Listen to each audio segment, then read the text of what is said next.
Welcome back, generals, to a video. Yeah. Okay, so yesterday I did record one video about social issues, and I think the video is about to release in 30 minutes, so it's not out there yet. But I do have a follow up because I was thinking a bit about the things, and the illustration is still here on the web whiteboard, so I can look at it again. There's 3 hours left until it expires. I was thinking about this a bit more, and I think there is something we can do to mitigate the problem of social interactions, at least in the realms of like developer towards like the interest groups, right? So right now the issue is that like special interest groups, individuals will contact developers to make specialized requests or make demands or want to push a certain agenda, right? That is the issue. That individuals look for ways to push a narrative, to push development efforts into certain directions so that they can get what they want out of the developments, and then that this applies to all communities, right? So a few players essentially deciding the fate of the whole community. I think there is a technical way to solve it, to at least eliminate the pain points in this direction. So let me take another pen here. So I think it's possible to get rid of this problem and have the social issues localized just within the communities, maybe partly with publishers, but mostly within the community. It's something that over the years we have like just brainstormed a certain ideas. So like a couple of years ago, well, already 4 years ago, pretty much, 4 years ago, there was already talk about how we deal with incompatible clients and network, right? There needs to be some thoughts, and from this we derived some ideas like, hey, it would also be cool to allow more customization options in the lobby. So here's like a mock-up of the game options done by QEL, like have like a drop down for like different patches or different rules, like pro rules, free for all rules, no rush, whatever, right? Let's any kind of preset that would change the way that the game is set up, right? But overall, it would still be about the same game, but with different rule sets and some different tweaks and things like this. So basically, building a system where you, as a room host, if you open a room in the network lobby or in the online lobby, that you cannot just like choose, the players and the armies and the teams and the maps, but that you can also set more rules, and that maybe we can build a system where you don't just exchange custom maps, but you exchange custom rules. Right, so someone can create like a profile for a game setup, and then he can share it the same way that he would share a custom map, right? And what this does is it will free all users to author their own rules, right? So that means that there's no single entity that controls what kind of rules are pushed to the players, but the players, they can choose themselves what rules they like to use, right? So the same way that players decide what maps they like to play, like maybe they want to play the Whiteout or the DEFCON or the Twilight Flame, right? They have their favorite map, but they can also have their favorite rule sets or balance sets or patch rules, tweaks, and so on, right? So it allows the community to make the best choices for themselves. Like everyone knows what they like and don't like, right? And if you have like a broad set of rules that you can pick from, then you can go into agreements with other players, and you can find compromises, right? So, players will figure out ways to make this work. The same way they figure out how to make a map selection, right? So maybe a player doesn't like this map selection, and then he will say, okay, I don't play with these guys because I don't like the map. Fair enough. Then he can look somewhere else and find another room where he likes the map. And it's the same way with these rules, right? So that you can customize the way you interact with the game.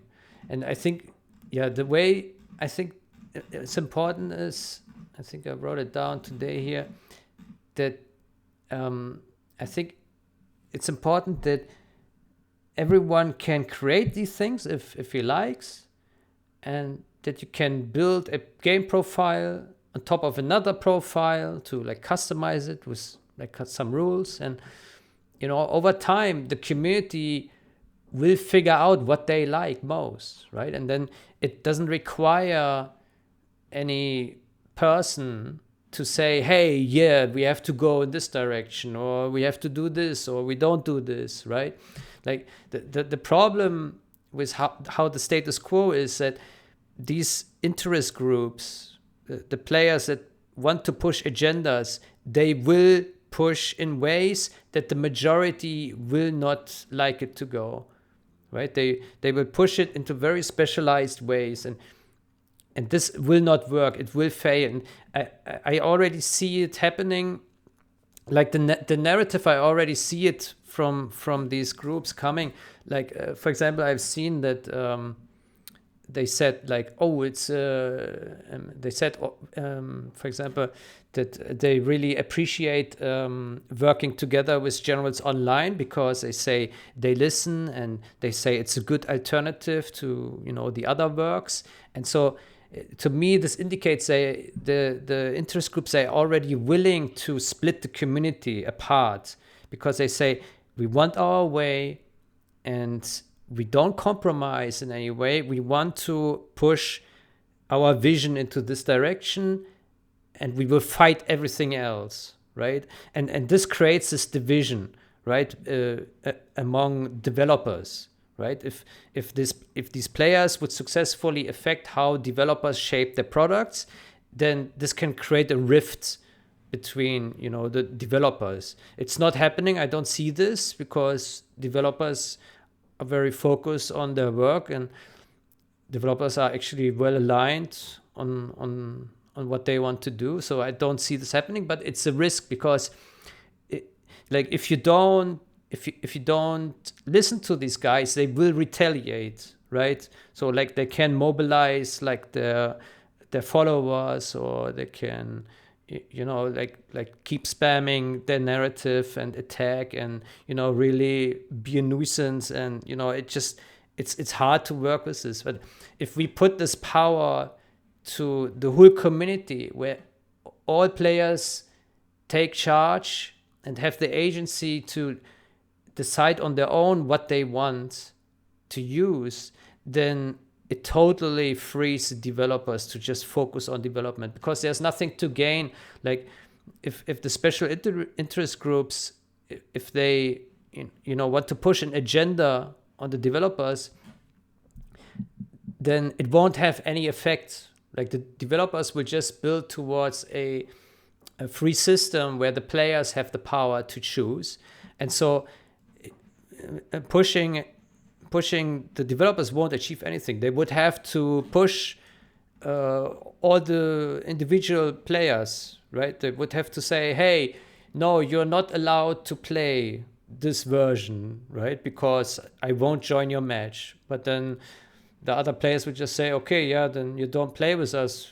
We play with other players, right? They have the power to create their own rooms, their own match rooms with their own rules, and play the way they like. And this will happen because the desires of different players are very different. Like if you have pro players, they have much different much different outlook on games than new players do. I already explained it in the last video. Like new players, they experience the game in a completely different way than the pro players do. So what pro players don't see an issue with, new players might very well see an issue with, and you can't accommodate both, right? So there will have to be a compromise to either, like, get them together and play the same version, or the new players, they find their own rules that they like to engage with. And we see this with the general player population, that historically over all the years since the very first days of Zero Hour, there have always been these rules with no super weapon, no Aurora, no demo bike, max 3 Humvees, max 2 battle bus, right? All these special rules, so that players don't want to engage with certain units because they don't like to play against this. Right? A new player who builds 2,000 laser turrets around his base, he doesn't want the Alpha Aurora to fly through it and kill his buildings, right? So he might not be happy with this, and so he will look for solutions to deal with this.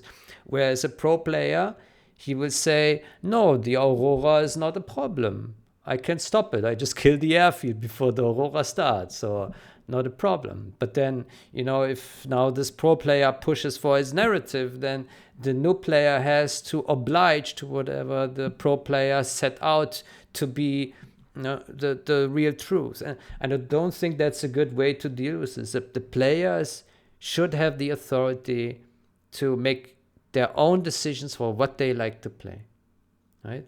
And so if we treat game tweaks and like exploit fixes and certain balance changes, if we treat them the same as we treat custom maps, then I think this is a good solution to move all of the social issues back to the community.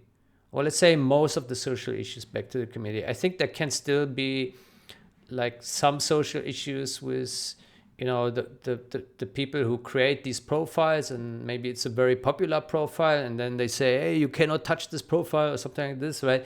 So there could still, but I think it's greatly reduced, and it will free all the developers to really focus on development and to find great fixes, and to really cater to all players, right, in all spheres. And I think it's not just for retail games, also for mods. Like you could have like a variation of some mod where players say, hey, I like this mod, but I would like to have a little different flavor. The units can be a bit more crazy, and why not? It makes the experience more customizable for everyone. And I think overall it will be a net benefit. I think it's just important to keep the whole community together, right? So that they all can discover and easily matchmake, right? Because like if some new player says, okay, I don't find anyone on my noob game version, then okay, maybe I can find something here in the semi-player game version that I can join, and so there can be compromises being made as long as players are close together and they can try different things and explore different options, right? I think it will be just fine. Yeah.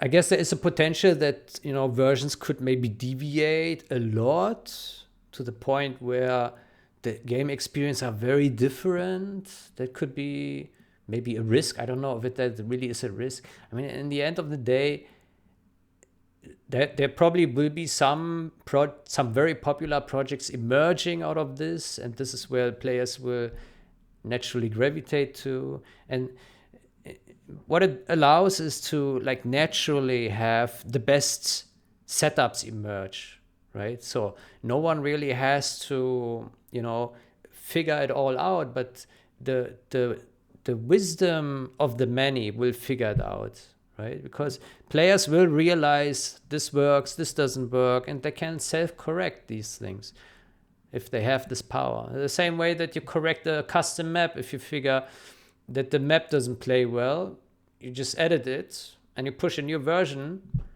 and you just transfer it as you create a new room, and you test that, right? So it can be very flexible, and it takes the pressure off.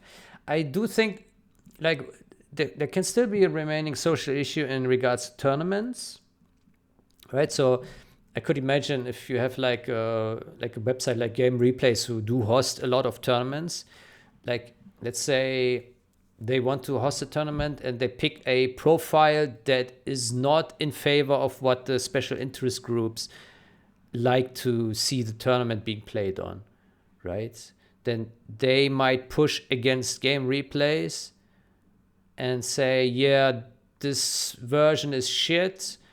The tournament is bad, right? And they would say, okay, you have to do this. You have to use this profile. It's much better. Yeah. So like there can be this friction, but on the other hand, maybe it's not that big of a deal, because like if a tournament has a big sponsor and the sponsor says, yeah, if you don't want to play for this prize money of X amount of cash, then just don't join, right? So I think tournaments probably have more leverage than developers, because at least I think so, like in terms of like attracting players, the tournaments have more leverage, because the pro players, they want to win some prizes. So they will probably say, they will suck it up if if the tournament organizer says, I make my tournaments on this version with $50,000 prize money, the players will have to suck it up, right? I mean, they can ask the sponsor to change the rules, but at the end of the day, if that's a rule, they have to oblige. They have to follow the rules. So I think there's more incentive for the players to then follow suit, right, and not combat it. If they combat it, then the organizer can just say, yeah, then you don't join. Someone else will win the money, right? So it's probably easier to negotiate, because the players, they miss out if they are not willing to compromise, right? Whereas here, when we have the communication with the developers, they will not be willing to compromise. They will keep pushing, and they will keep harassing until they get what they want, or they will find someone who follows suits, right? So like if a communication here in one direction would break down, they would try to find a new development circle that they could try to influence, and then they could try to push their agenda there, right? And if that would break down, they could try the next thing, and it would just keep on going until everyone is exhausted or tired, right? And I think that's not a good approach, right? And so if we give the power of determining the fate of how the game is played to the community, then the community can figure it out themselves. And the developers, they just provide the building blocks to enable the community to do this, right? So like Game Replays, for example, they will be able to customize the profiles in their ways, like if they like to see fit for the tournaments, gives them great power, right? Because the Game Replays, they won't be dependent on like community outposts or super hackers or generals online to like set up custom rules for the tournament, right? They can be their own publisher, and they can create custom profiles for tournaments if they like, right? The same way they already choose custom maps for like the World Series event and other big tournaments, right? They select the pool of maps that they like to see, and the same way they can select the game setups with the rules and with the balancing and whatever, the way they like to set it up. And then, yeah, they are in charge, right? The publisher is in charge for the tournaments. The players are in charge for the casual games, right? So I think that's a really good solution, and it really takes the pressure of developers. Like obviously, historically, that has not been possible without the source code. It's not possible to implement this, right? But now with the source code, we have all the possibilities to properly implement such a system. Technically, I don't see any problems in this direction. It's all possible. It's just a bit of work to get this all done and well polished and nicely working. So yeah, it's possible, and I think it will be great benefits.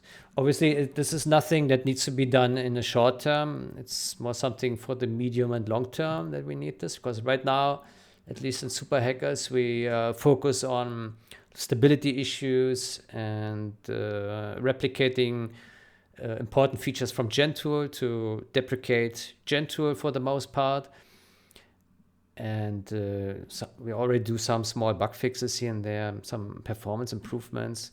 But right now, the game client is retail compatible, so our first releases will be compatible with the original EA games, one-to-one.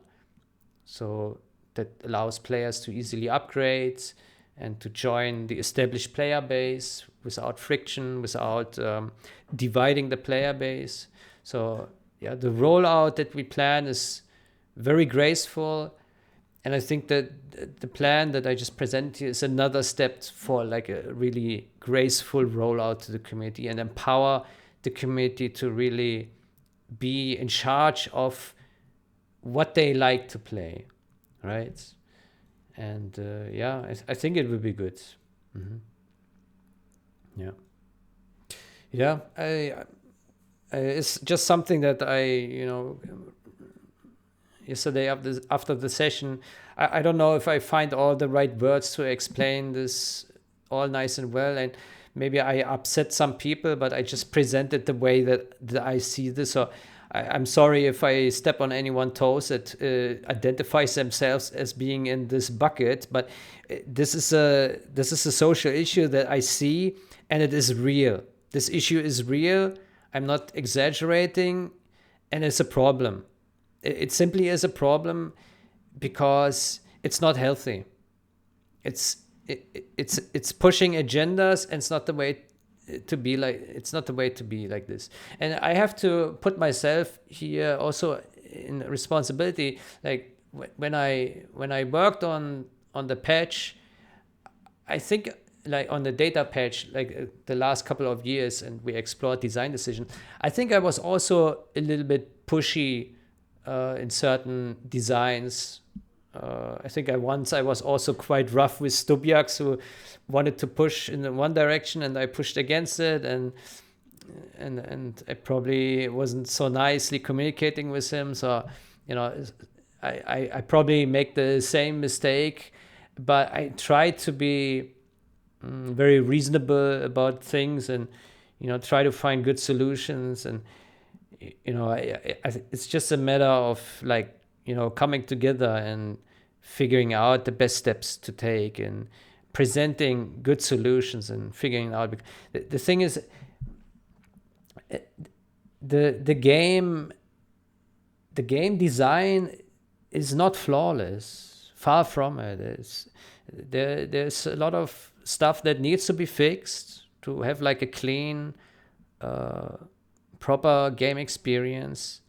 The gameplay of the original game is good, but it's not. I don't think it's at its peak. I don't think so. There is a lot that we can improve, and it needs careful discussion, careful deliberation, and it needs testing and trying out. And yeah, and if someone is not open-minded and is just scared and wants to push back against all the changes because he disagrees, and it creates a toxic atmosphere, because you can't properly you can't explore, right? Because what happens is, like, you just need a few people who push very strongly and are very vocal, and it will turn down all the participants.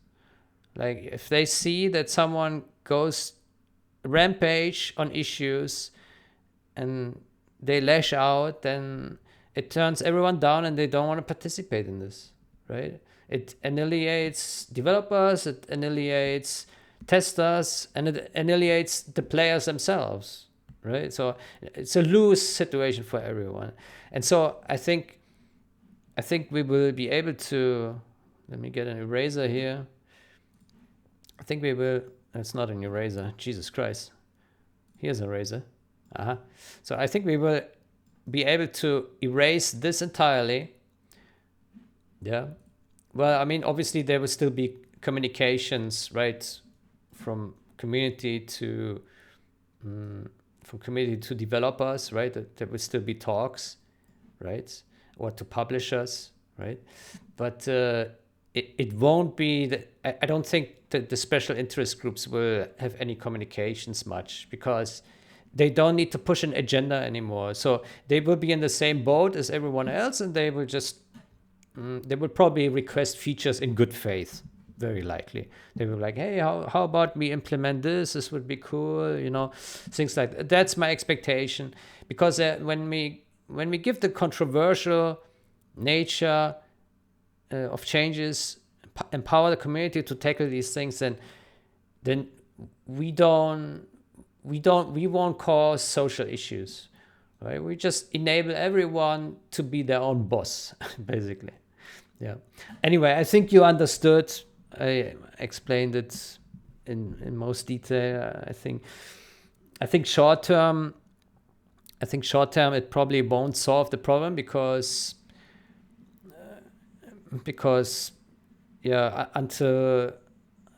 until all this is understood with the players, it probably takes a while.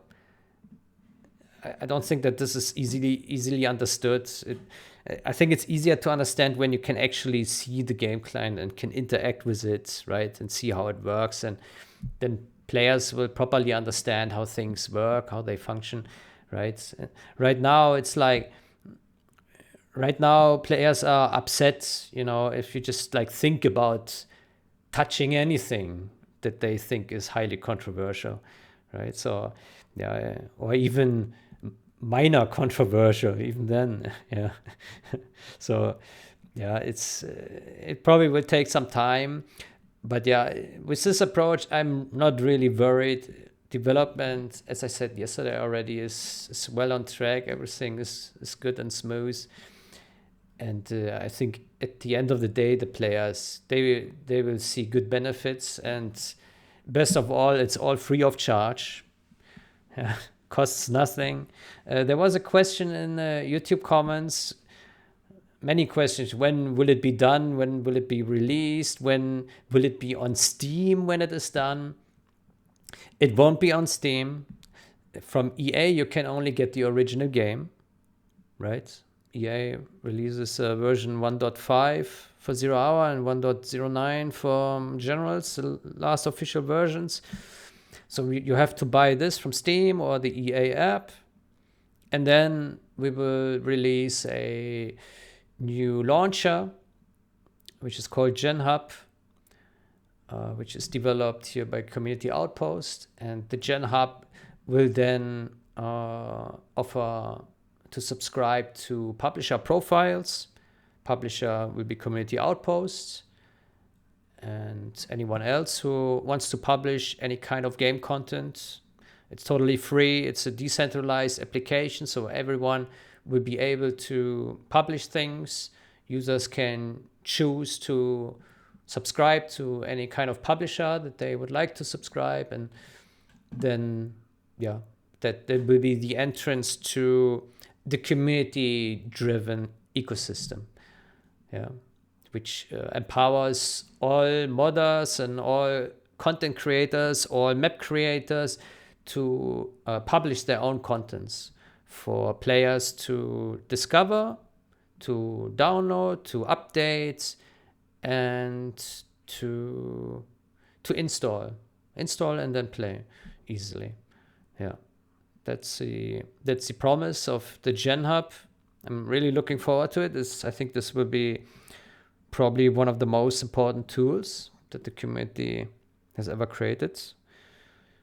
I hope that there will be some demo in the future showing it to us. The developer, I think he has already made quite some good progress. So it will be interesting to see. I haven't seen it yet much in action, so it will be cool to see.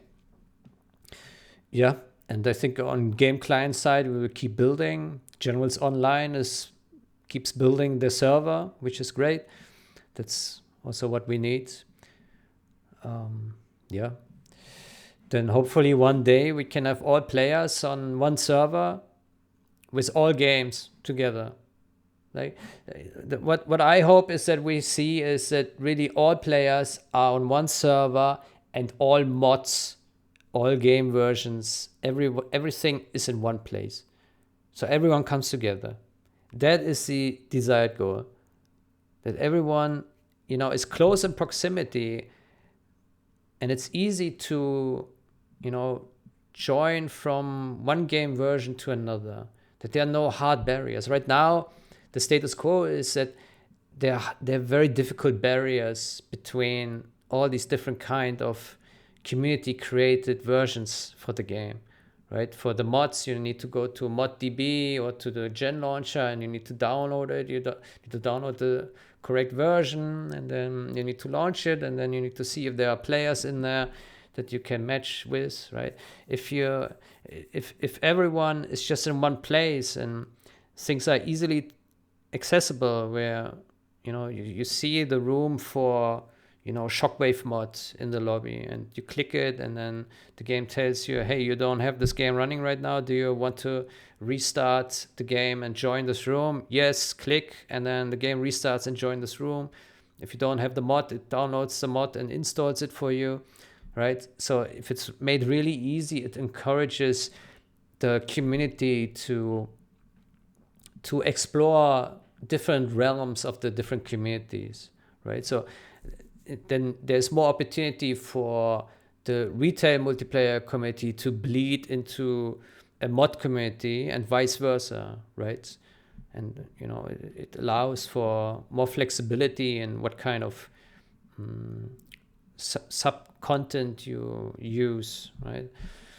Obviously, this also means that the publishers of all these mods, that they need to properly maintain their work so that they are all well set up and functional, not crashing or bugging out much. Yeah, but I think they are professionals and they can set this all well up. And yeah, in the end, the publishers will be responsible for their own content, which empowers them to push whatever they want, but making it easy for the player to interact with it through one application that we don't own. So Community Outpost creates this app, but they don't own the application. The community owns the application, and the creators, the modders, and the publishers who create the content to discover, and the community who use it to use those community contents, they own the app. Everyone owns the app, right? So I think this will be really great. And there's also no risk that anyone can sabotage the work of anyone, right? So like you can't take down a publisher, right? We don't have the power to take down a publisher. So if Game Replays wants to publish, and let's say Community Outpost didn't agree with how Game Replays publishes their contents, we don't have a say. It's up to them what they do, right? It's a decentralized app. They can author the content the way they like. Vice versa, no one can tell Community Outpost how they do their contents, right? And no one has to ask anyone for permission. No one has to come to Community Outpost and ask, hey, can we release our maps here on GenHub? That's not necessary. You just do it, and all the players can then use it. If you are a publisher, you still need to inform your users to, like, here's a link to subscribe to my publishing content on GenHub, right? So obviously there needs to be a way to opt in, right? And there is already. So it's not like that all publisher content is immediately visible to all the users. Users need to opt in to any publisher that they choose to trust. That's how it works. It's like, how can we compare this? It's like, I don't know, if you open your web browser and you type in your URL, you go to some website and you trust that the website is not malicious, right? So it's similar to this. You opt in into a publisher by, you know, maybe you could compare it with like a YouTube channel. You subscribe to the YouTube channel and then you get updates from this YouTube channel, right? And you see him in your feed, loosely correlated. Yeah, not really like this. How can I explain this? You have an application which is blank by default. It just shows your original games that you have installed from Steam or from EA app, right? So it's a blank state. And then you subscribe to a publisher, but the publisher needs to tell you that this publisher exists, right? So you need to click like a hyperlink that opens in GenHub, and then it asks you, hey, do you trust this publisher? Do you want to subscribe to him? And then you subscribe, and then you see all their contents and you get all their updates, and you can download their products, you can install them, you can run them, and it will be easy to use. But you then have to do this for every publisher, or a publisher can also refer to other publishers and inherit these guys, or can refer to specific products of other publishers. And so publishers can also cross-link. Like, so for example, Community Outpost can say, hey, if you subscribe to us, we also recommend you to subscribe to Game Replays, right? So like there can be like a linkage between these. How exactly this looks, I actually don't know, but that's the way it's supposed to be then in the end, right? So, and this creates like a decentralized ecosystem of publishers who have the freedom to author whatever they like, and players can just build a catalog of publishers that they like to get content from, right? Yeah. And yeah, I hope it will all turn out well. And I think it does. We just need to keep building. Keep developing. Yeah. So far, I think progress has been pretty good. Obviously, there's always a next level. Back to the publishing date, I can't tell you. People ask, there's still work to do in regards to stability and replicating the Gentoo features. The problem right now is we still don't have like parity with important features that Gentoo has. And for our first release of the Super Hacker branch, Super Hacker is built through Community Outpost as a publisher. We want to have the builds not be a downgrade when coming from retail game plus Gentoo to the new version, because Gentoo will not be fully feature compatible with the new build, right? So Gentoo will work for some time, but in reduced feature mode, which disables a lot of the features like the camera height adjustments and a bunch of bug fixes and some features. But the other features will work, like the upload mode, for example, that will work, uploading the replays and the screenshots, and some other like screenshots on F11 with a JPEG screenshot, that will work. And you will see just a few basic features, but it's the plan is that Gentoo will be completely deprecated. It will no longer function at some point, because once we upgrade from DirectX to newer DirectX versions like DirectX 9 or higher, Gentoo will implicitly no longer work, because it only works in DirectX 8. So that's a moment when it will be gone. Plus, there will be a time when we also break compatibility with the retail game. That will also happen at some point, but not before the first release, right? And there will be a grace period, and we will monitor and see, what is the adoption rate. And I mean, we have to see what happens. It's impossible to predict now the future, but given how popular Gentoo has been over the years, I think there's also a good chance that the new game client that we built and the new tooling that we built will be adopted We just need to get it right and build it well and make it the best generals and 0 hour that we can. And I think, I think that's possible, and we are working on it. Yeah. Good. I think that's enough for this video. I think I will get back to work now and end this one recording. Yeah, if you have questions, you can write in the YouTube comments and I will read it, but I don't necessarily answer to all the YouTube comments.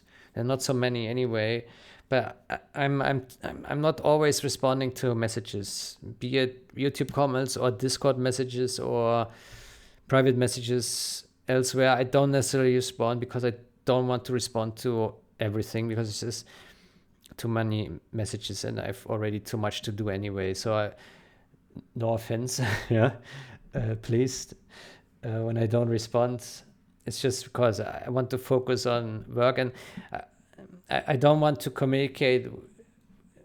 I don't want to communicate with players much in terms of social issues or like requests that don't matter much on a technical level. If it is an inquiry on some technical issue that needs attention, then obviously that's always a good conversation to have. Like, for example, there's a crash and someone can reproduce it and can help to, find the cause and solve it. That obviously is a great use of time for me to get behind. But if it's about, hey, I'm unable to install Shockwave mods, or this add-on doesn't work, how do I fix it? Then you have to look somewhere else. I won't be able to to deal with these requests. If it is something that I need to fix, I will look into it and fix it. But if it's unrelated to my work, or it's something that is a local issue that I have no control over, like let's say some firewall is blocking some traffic, then yeah, it's nothing that I can do anything about it. If your firewall is blocking traffic, then you have to look into that. I can't change it. I can't solve it. Yeah. Okay, but it doesn't happen often. I'm just trying to explain the realms of what I focus on, what developers focus on. I think what is useful for developers, if there are like testing requests, if someone wants to help test something, I think that's very useful.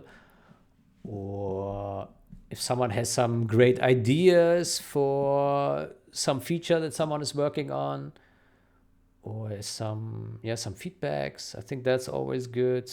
But there's a GitHub where you can leave comments or discussions, right? So yeah, it doesn't have to be a private message. It can be maybe to test the waters and ask like how can it be communicated best. I guess that's possible. Yeah, but I would say I suggest reach out to Community Outpost. The link is in the video description, the Community Outpost Discord server, and reach out to people there and get them to help you. Yeah, you don't have to contact me. Yeah, good. Okay. Yeah, I will get back to work. I hope I didn't step on too many toes. Yeah, I think I was quite rough here to the special interest group. Yeah, I think I was. Yeah. Yeah. I suspect that there can be different perspective on things, and it's probably not all the people see it the way I see it. But like for me, it's very intimate because I'm very engaged in these kind of developments for several years already, right? I'm now working on Patch since 4 years, right? So yeah, I've worked on so many things already and had so many interactions, and I have a decent understanding of how what players want and what they don't want, and I'm very much aware that pro players, they want very specific directions, but it's not aligned with the entirety of the community, with whole community. It's not aligned. Like there is a divergence. I think we did make surveys in the past with over 1,000 participants, and it also showed that maybe I can pull it up so we can actually see it. It's on GitHub, github.com.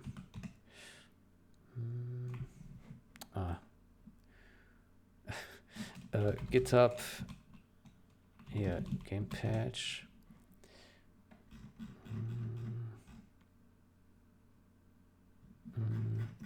I think it's in here.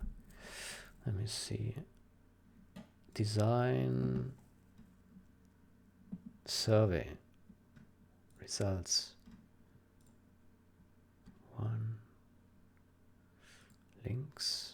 Yeah, so we had different surveys. We had one in Arabic and one in English and one in Russian for different languages. So here's the English one. Let me make it a bit larger so you can see. So basically the Russian and the English, it's the same questions. It's just translated then here in Arabic, and here it's translated in Russian. So for example, here we ask what, so this means 664 answers here, 62 on the Arabic ones here, and 600 here. So overall, like 1,200 plus votes, right? 600 Russians, 600 English ones. So 1,300 people, right? So as you can see here, we have some split here. There are people that enjoy single player and more people that enjoy multiplayer, and also many people that enjoy the mods, the Shockwave, the Contra, Rise of the Reds. Let's see if with the Russians. Oh, the Russians, not as much, just 34%. Looks like the Russians more eager here on the multiplayer. Yeah. So you see, like, people like different contents. Yeah.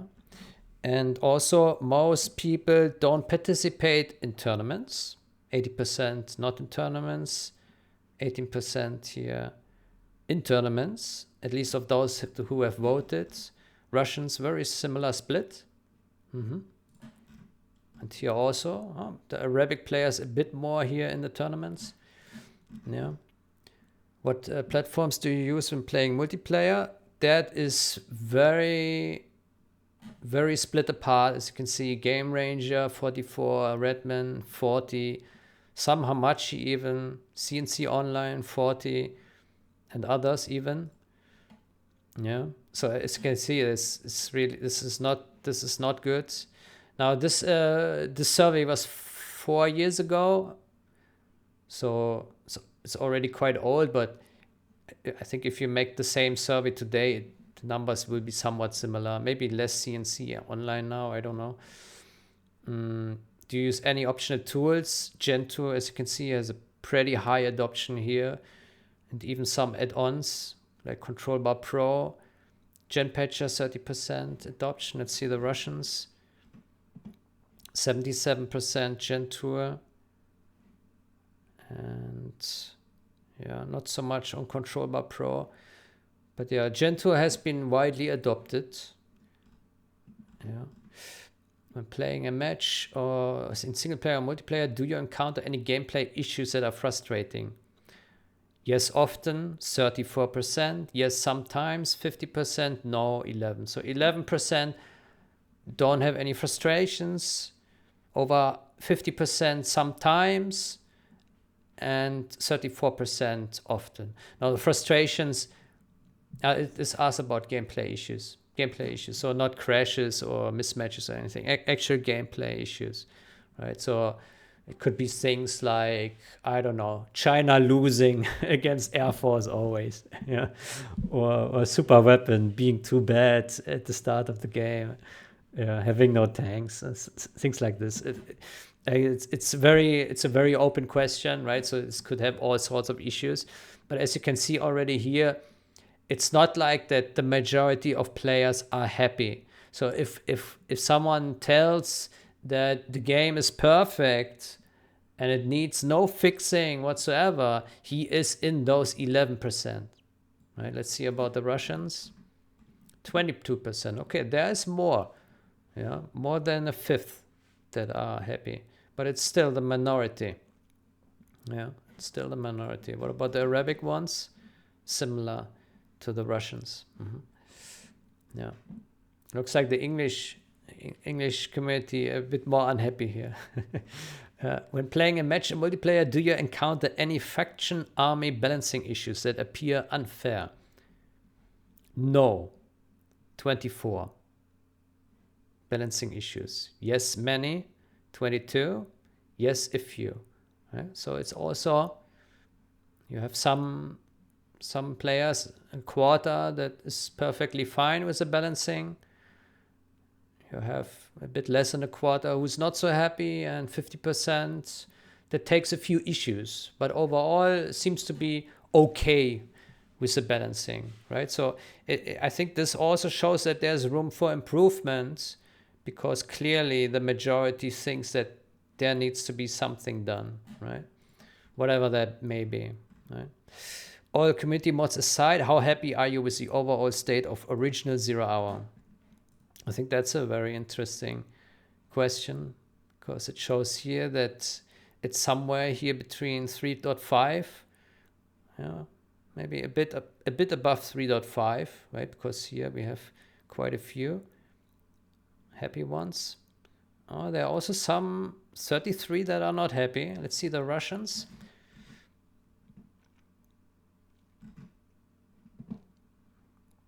The Russians, interestingly, more happy. The Russians more happy about the game, which is nice to see. Yeah. What about the Arabics? More similar to the English ones. Yeah. Okay, so the Russians are easier to please. Yeah. They probably watch BL9R. Yeah. Always entertained, always chill, always vaping. Yeah. What was this again here? This was balancing issues. Okay, so the Russians, they don't take as many issues as the English ones. 40% are perfectly fine with the balancing. So Russians are happier with the game balancing. Yeah, but still the majority does see some potential for change. Yeah. Okay, let's see what else do we have here. So here, if EA was to patch General Zero Hour, fix exploit, bugs, improve performance, graphics, sounds, imbalances, how happy would you be about it? Obviously, very happy for the most part. And then here, if community users were to patch, basically we wanted to see like, how positive are players responding towards patch efforts? And I think this is pretty clear that community wants to have patches. They look forward to it. Same here in the Russians. They want this. See, nearly 90% here, nearly 80% here. So the vast majority of players, they are ready for a better experience. And this is what is currently being built. And I'm very confident that the developers will deliver and will provide a much better experience for all the players. And here we asked what patch changes would be acceptable for you beyond fixes and improvements with mainly multiplayer in mind. So what kind of categories here? So menu changes, 56% are okay with that. In-game interface changes, 62%. audio visual changes 56%, damage, speed, health, changes for existing units, buildings 57%. Even more than 50% are okay with changing damage, speed, health changes for units. Gameplay or game functionality changes for existing units, buildings, powers, also more than 50% would be open to these. New units, buildings or powers, less than 50%. But even there, new faction armies, even there you can see that players have an interest towards this. It's not like that the multiplayer community is not looking forward to new content. Like, it's a myth. There are people who push this narrative that players don't ask for this. Let's see the Russians. The Russians very similar. Very similar. Also, so maybe a bit less than here the English, below 50% here in regards to touching the units, but more so adding new units and what was the other thing? New factions. Yeah. So you see that there is a split. Like there are players who like to see changes and other players who don't like to see changes, right?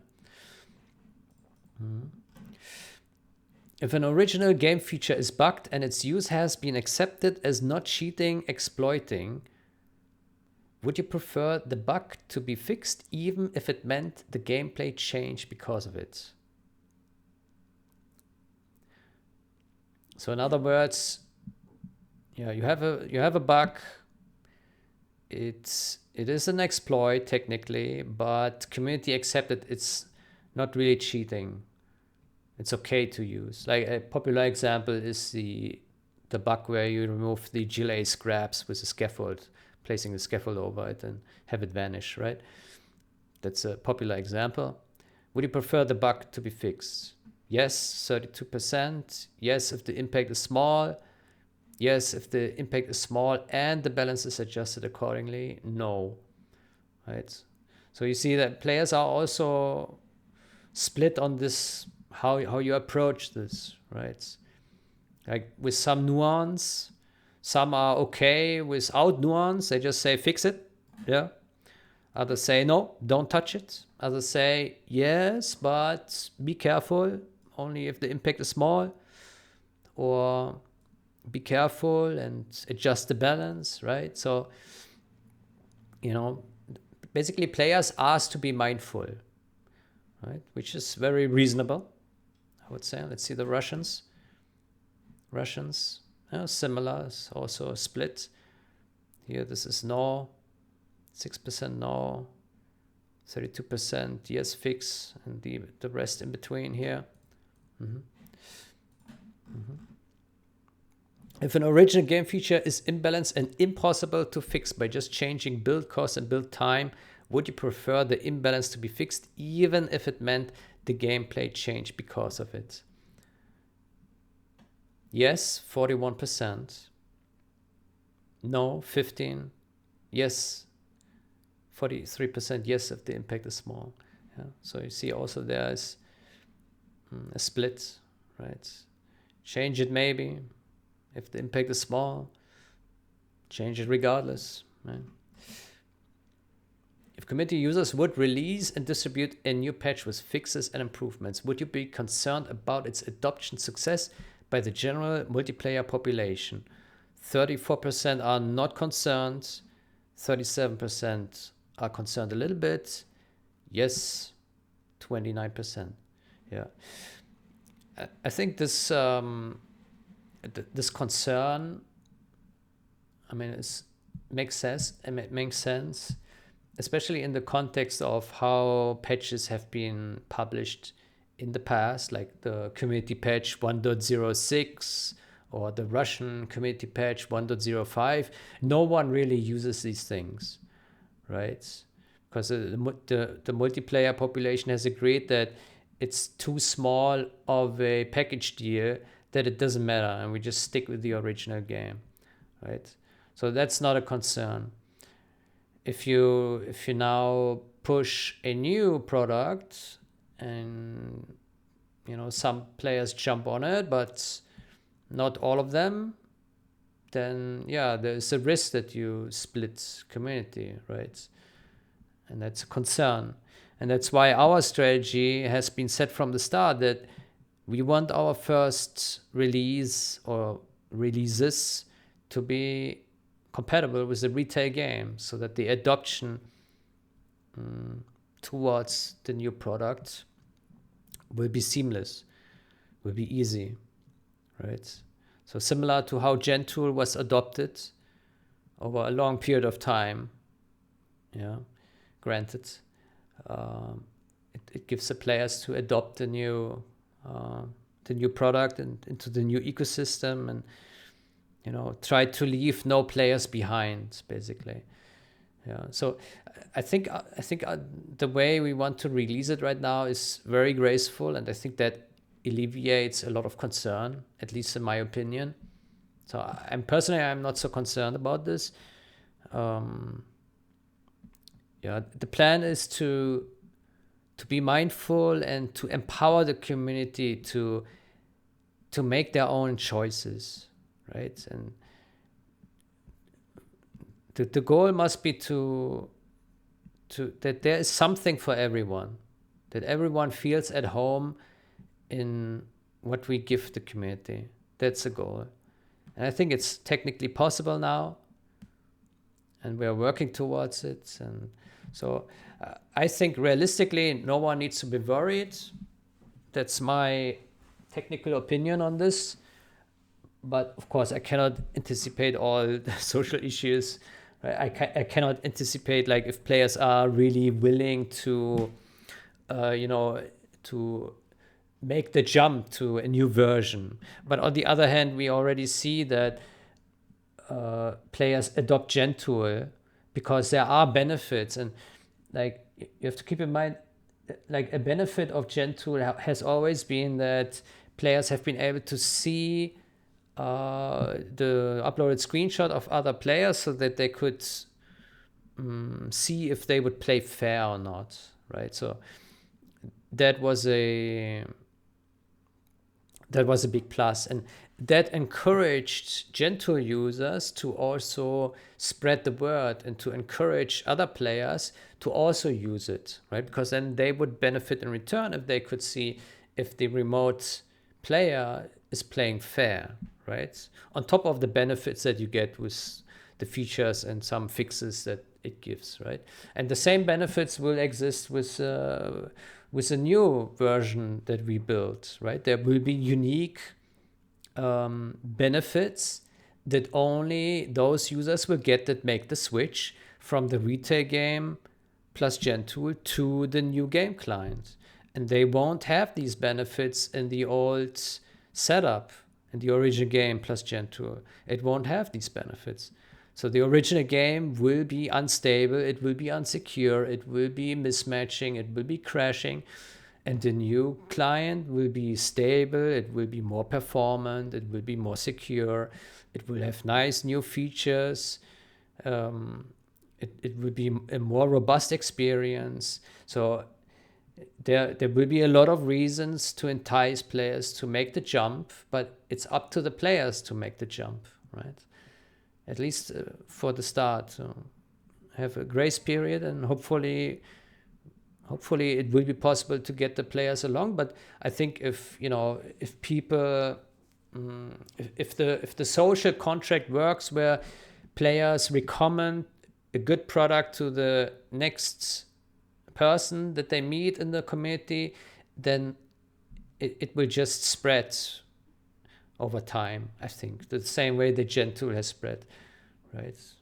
I think that's certainly possible. Would a new patch with fixes and improvements be an incentive for you to play more multiplayer? 67% say yes. 28% say no, same. And 4% say no, less. Okay, so you lose 4% of players, they will play less. But it looks like that there's a chance that there will be more players playing more multiplayer if there is a patch with more fixes and improvements. Yeah, so that will also be a big benefit. Like if you have a product and it entices players to spend more time because they have more enjoyment with a new product, then that will also be one benefit of it, that it will motivate players to spend more time with it, right? Obviously, it's probably the same for the Russians. What was the question?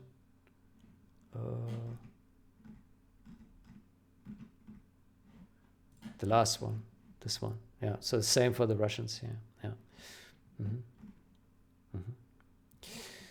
Yeah, I think it's an interesting survey. It's a very high level survey, obviously.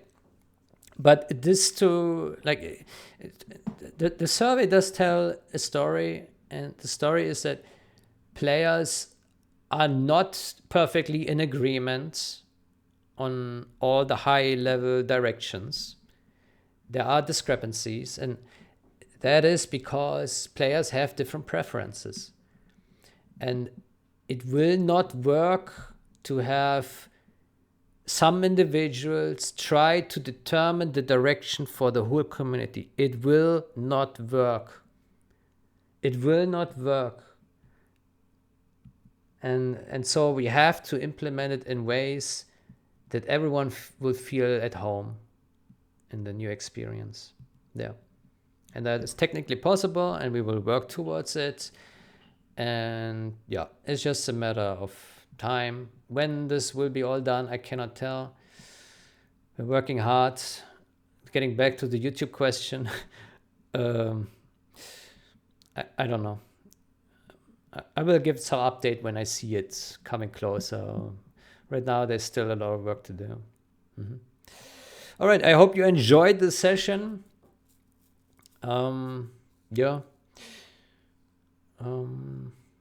Then I wish you a great day or night. Until next time. Goodbye.